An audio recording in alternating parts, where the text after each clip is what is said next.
What's up guys, welcome to another video. We're doing another cam kit, this time a VF2 SS. So we've got ourselves an LS3 manual, really nice car. So with the numbers we have been getting out of the 6 litres lately, we're looking forward to doing an LS3 this time. However, this one will not be getting the CNC head package. This one will instead just be getting the refit of the standard heads. So a little bit different to what we normally do.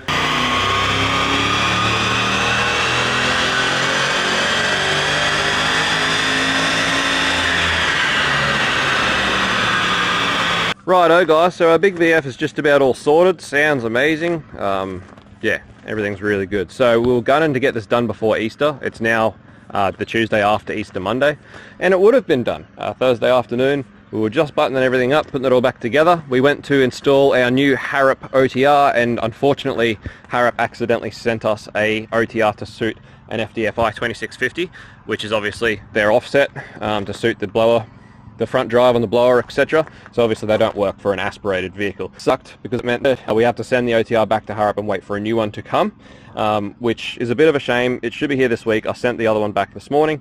So for now we just chucked the Walkinshaw one we had up on the shelf on the car just to get it running so we can move it around and just keep it out of the way, sort of thing. But yeah, it sucks. One small little thing like that costs us a week, but it's just the industry. It's just what happens. Stuff happens.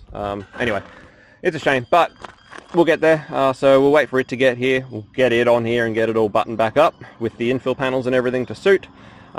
This can go back on the shelf and we'll get this thing tuned up and see what it does. So like I said, it's essentially the same kit, 1287. He went for that really nice Manta exhaust, which sounds so far very nice. We're excited to see how it sounds once we actually start getting on the dyno and getting up it. So the only difference in what we would normally do, obviously this is a Series 2 VF, which means it is LS3, so we do have that extra 200 cc's of capacity, but we also didn't touch the heads. Due to this thing having very low Ks, and what the owner wanted to do with it, it was decided that we wouldn't bother with the valve service and everything else because there shouldn't have been anything wrong in the amount of Ks that it had. So we didn't bother getting the heads skimmed, we didn't bother doing a valve service, etc. We just put our cam kit hardware in the heads, cleaned up the decks, and put it back together with obviously all new hardware, etc., as we normally do with any of our other kits. So slightly more compression likely than what we'd normally do because the chambers would be slightly bigger because we haven't skimmed the heads, which, you know, for future boost and that sort of thing is not a big deal at all. It's just something that we normally do just to give them a little bit more snap. But either way, the difference between not skimming the heads and then having the extra 200 cc's, I would expect to cancel out each other. So Bo's got his bets on what do you bet, Bo? 495. Bo reckons 495. Pretty sure I said 480. So that's what we're going on. Obviously we've made that 495-ish on 6 litres twice. So the 6.2 being that extra little bit of capacity, and then obviously not having CNC ported heads and not decked heads, I'm going 480. But we'll find out. Either way, we've got to wait for our Harrop OTR to arrive. Righto, boys and girls, we've got the gearbox out of this thing, and we've got pretty much nothing of any sort of evidence to show. So we've sent some photos to NPC. They're usually very good to deal with, so I don't expect we're going to have any dramas with them. I don't know. I don't really know, to be honest. I feel like there must be something up with the pressure plate on this setup or something, but like as you can see, it's not like we were flogging it. There's no hot spots or anything. It just started slipping. We got straight out of it.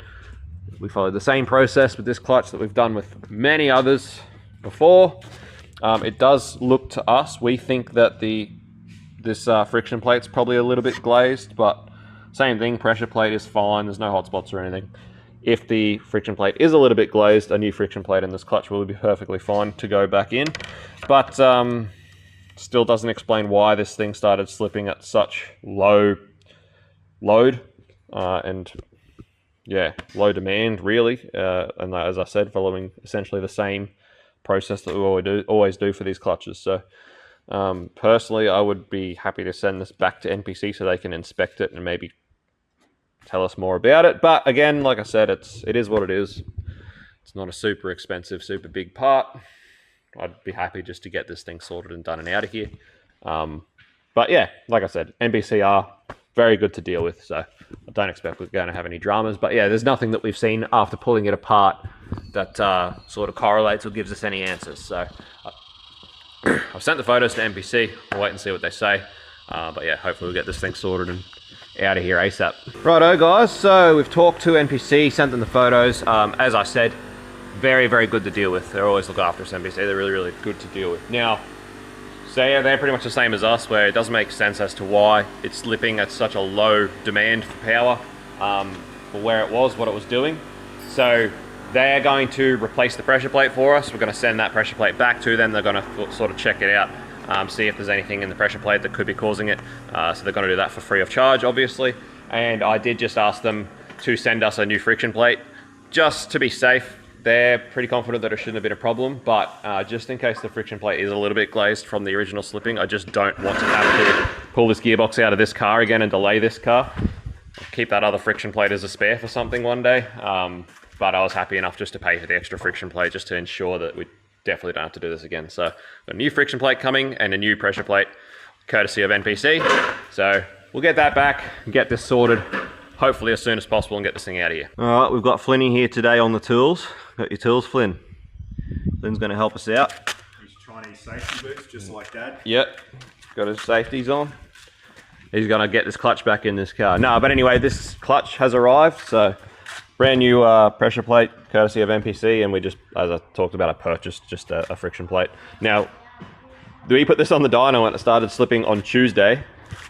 We got the clutch out late Wednesday afternoon.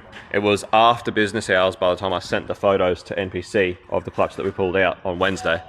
So Thursday morning, we were on the phone talking, came up with a solution, decided they were going to send this out, and it's now Friday morning and it's already here. So, I mean, you can't get much quicker than that, service and that, especially for where we are. So, yeah, can't give NPC enough flowers for just how good they are to deal with and how quick they get stuff to us and get things sorted out. So huge thanks to NPC for getting this sorted ASAP. Obviously, stuff happens, shit happens in this industry. It just is what it is. But the fact that NPC are so quick onto it and get things sorted for us so fast so that it has minimal impact on our business as possible is very, very much appreciated, because a lot of businesses aren't that good. Daddy, yeah, buddy, you got that ready to go?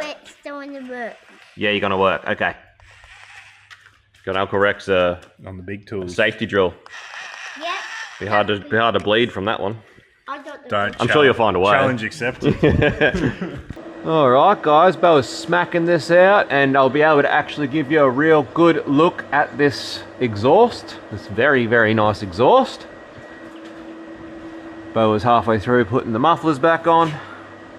Such a nice exhaust. So yeah, just as I say, NPC have been absolutely the best you could ever ask for someone to be about this situation. Our OTR still hadn't arrived, so I went to chase that up, and it turns out it hasn't been sent. So yeah, unfortunately, as much as NPC's been absolutely great, and we've already got this clutch issue sorted out, we are still going to be waiting for an OTR for well into probably later next week. So frustrating as hell.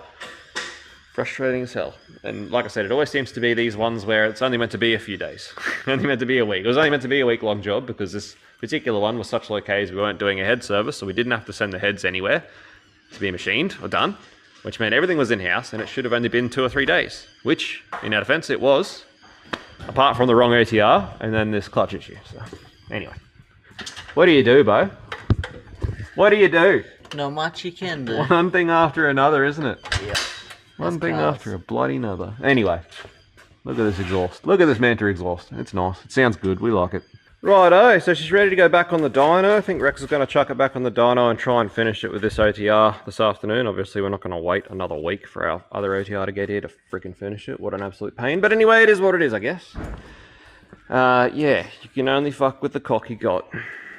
Can't you, Bo? Anyway, I won't be here. I gotta get going. So I'll basically just have to chime in with the result when it's finished and let you know. It is what it is. Hallelujah, we have an OTR.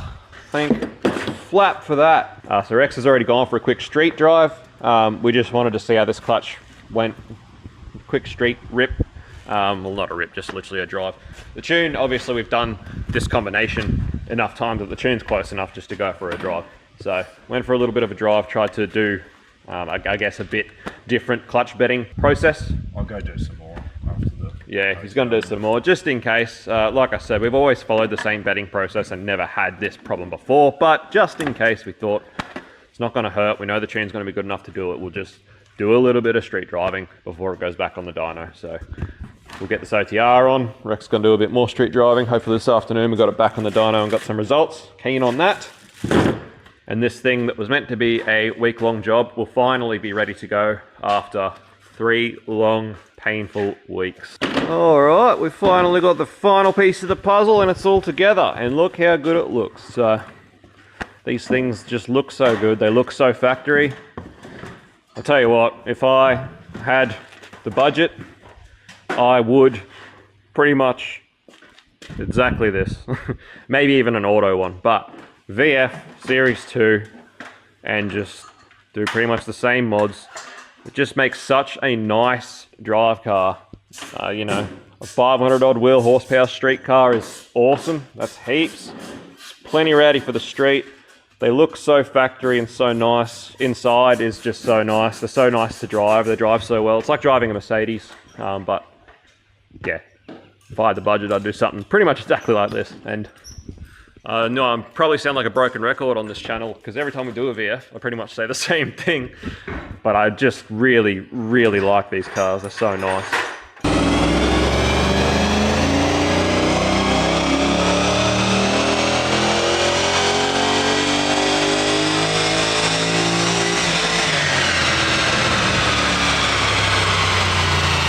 Righto, boys and girls, all sorted. There you have it. That's before and after.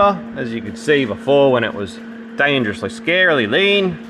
And now we're all finished. 483.4. My bets are on 480 wheel horsepower. So I was pretty damn close.